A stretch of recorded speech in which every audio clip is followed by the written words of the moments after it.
Hello and अस्सलाम वालेकुम। कैसे हैं आप सब? उम्मीद करते हैं कि आप सब खूब मज़े में होंगे, खैर खैरियत से होंगे। तो आज हम जा रहे हैं अपने गार्डन की सफाई करने। गार्डन हमारा छोटा सा है, बस कुछ फूल ही हैं उसमें गिने चुने, जिसमें से ये है डालिया जिसका सीज़न अब ऑफ होने वाला है। और यहाँ देखिए, यहाँ पे डव का घोंसला है। और अच्छा, फूलों में हमें सबसे ज़्यादा गुलाब पसंद है। क्यों? क्योंकि इसकी बहुत ज़्यादा देखभाल करने की ज़रूरत नहीं होती है। ऐसा नहीं है कि एक बेजान सा पौधा होता है जो कुछ भी करने से तुरंत में मुरझा जाए। आप बस टाइम से इसकी कटिंग करती रहें, इसकी मिट्टी में थोड़ा खाद डालती रहें और बस ये अपने सीज़न में खुद ब खुद फूल देना शुरू करेगा।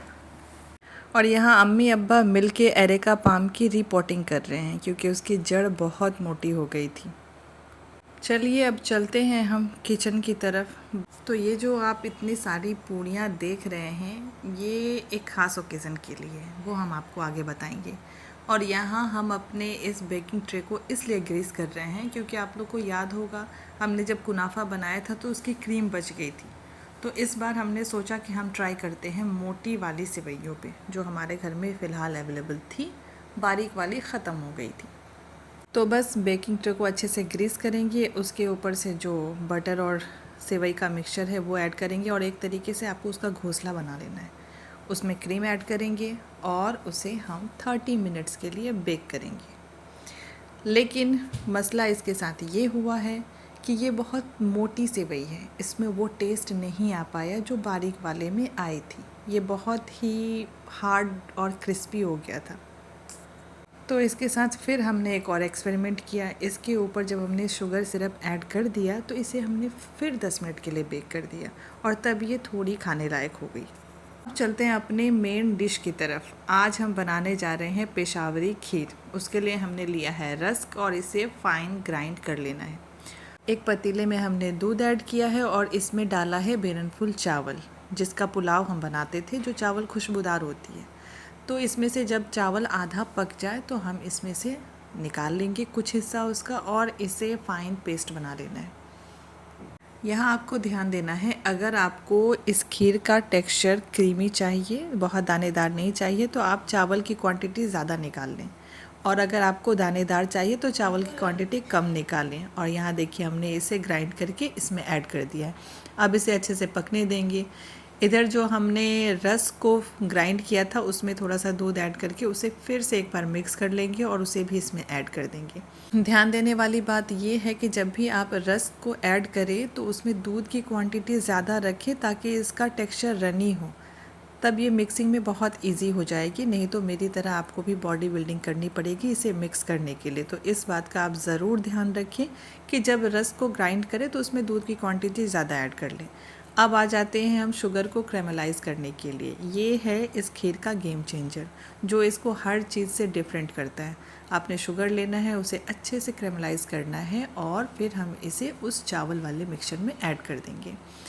अच्छा, आप ये टेस्ट कर लेंगे इस स्टेज पे कि आपकी खीर मीठी हुई है या नहीं हुई है। अगर कुछ कम लगे तो आप ऊपर से ऐसे नॉर्मल शुगर ऐड कर सकते हैं, कोई मसला नहीं है इसमें।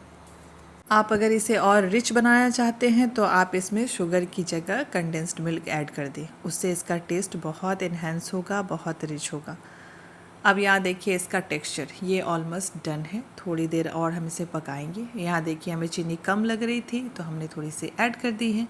इसके बाद हम इसमें ऐड करेंगे, लास्ट में ऐड करना है इलायची का पाउडर, जो कि हमारे लगभग हर देसी मीठे में जाता ही जाता है। तो हम यहाँ इलायची का पाउडर ऐड करेंगे, फिर इसे अच्छे से मिक्स करेंगे। इसे लो टू मीडियम हीट पे ही पकाना है। कभी भी आप खीर को हाई हीट पे मत पकाएं, उसमें वो टेस्ट नहीं आएगा। थोड़ी देर और हम इसे लो हीट पे पकाएंगे। जब इसकी कंसिस्टेंसी ऐसी हो जाए तो हम गैस को ऑफ़ कर देंगे। ये देखिए खीर ऑलमोस्ट डन है। अब बस हम इसकी सर्व करने की बारी है। अच्छा, आप कभी भी खीर बनाएं उसमें पानी बिल्कुल ऐड नहीं करना है, नहीं तो ऐसी मलाई नहीं बनेगी उसके ऊपर। और ये बहुत इम्पॉर्टेंट है, खीर में पानी मिक्स हुई, खीर का मज़ा किरकिरा हो गया। अब हम इसे अच्छे से सर्व करेंगे। और ये हमारे घर के लिए नहीं है, बिहारियों में एक कल्चर है, मांजा जाता है उस लड़की के लिए जो होने वाली दुल्हन होती है, जो हल्दी पे बैठी हुई रहती है। बस ये खीर बनाने का मकसद वही है। अच्छा, यहाँ आपकी मर्ज़ी है, आप चाहे तो नट्स खीर के अंदर भी डाल सकते हैं, मगर हम लोगों को खीर बिल्कुल प्लेन पसंद है, कोई नट्स नहीं, इसीलिए हमने बस इसे ऊपर से गार्निश किया है। थोड़े से बादाम चॉप करके डाले हैं, थोड़ा सा काजू डाला है और किशमिश, बात ख़त्म। अब यहाँ बन रही हैं पूड़ियाँ, ये भी वहाँ जाएंगी खीर के साथ। खीर पूड़ी का एक अलग ही कॉम्बो होता है, मैक्स टू मैक्स आपको हर मांझे में ये कॉम्बिनेशन तो मिलना है। और पता नहीं कैसे मेरे दिमाग से मिस हो गया, वो जो फाइनल प्लेटिंग इसकी हुई थी वो हम शूट करना ही भूल गए, और ये बहुत बड़ी गलती है मेरी। अगर नेक्स्ट किसी की शादी होती है तो हम ज़रूर उसे शूट करके आप लोगों को दिखाएंगे कि बिहार में मांझा कैसे जाता है। अच्छा, बिहार के हर रीजन में ये कल्चर है कि नहीं इतना तो नहीं पता, मगर हमारे यहाँ ये चलता है। ज़र्दा चलेगा, पूड़ी चलेगा, पूड़ी चिकन चलेगा, खीर पूड़ी, पुआ खीर, ये सब। और सबसे मेन चीज़ गुलगुल्ला। अगर पता नहीं आप लोगों में से कितने लोग खाए होंगे, मगर गुलगुल्ला वन ऑफ द मोस्ट क्या कहते हैं पॉपुलर डिश है, जो शादियों में बनती ही है, और ये मांझे के तौर पे लेके जाया जाता है, या अगर हल्दी में आपको बुलाया गया तो वहाँ पे गुलगुल्ला और फुलाया हुआ चना ये ज़रूर मिलता है उन सारी औरतों को जो उस फंक्शन में शामिल होती हैं। हमारे यहाँ ऐसा कुछ रस्म और रिवाज होता नहीं है इसीलिए, मगर हमारे अड़ोस पड़ोस में ये इन सब चीज़ों को बहुत अच्छे से फॉलो किया जाता है। और ये हमारा बेचारा उदास सा कुनाफा, ये कैसे मिस कर सकते थे हम। इसकी फ़ाइनल लुक तो रह ही गई थी, तो हमने उस बेकिंग ट्रे से चिड़िए के घोंसलों को बाहर निकाला, उसे दूसरी बेकिंग डिश में ऐड किया, उसके ऊपर शुगर सिरप ऐड किया और इसे थोड़ा गार्निश करके इसे फिर से बेक किया हम लोगों ने 10 मिनट के लिए। फिर तब जाके ये थोड़ा खाने के लायक बना है, नहीं तो ये इतना क्रंची हो गया था कि ऐसा लगता था कि आप किसी फ्राइड चीज़ को खा रहे हैं। अच्छा, ये भी ठीक ठाक बन ही गई थी, लेकिन उस दिन दावत में जो हम लोगों ने पहली बार कुनाफा बनाया था वो ज़बरदस्त था, सबको बहुत पसंद आया था, और इस कुनाफे को खाने वाला कोई नहीं था। मतलब इतने कम मेंबर्स हैं हम लोग घर में, और कोई इतने शौक़ से ये खाना वो खाना करता नहीं है। रेसिपी पसंद आई हो तो आप चैनल को लाइक और सब्सक्राइब करें। मिलते हैं एक नए वीडियो के साथ, तब तक के लिए खुश रहिए, अपना ख्याल रखिए, अपनों का ख्याल रखिए। टेक केयर एंड अल्लाह हाफिज़।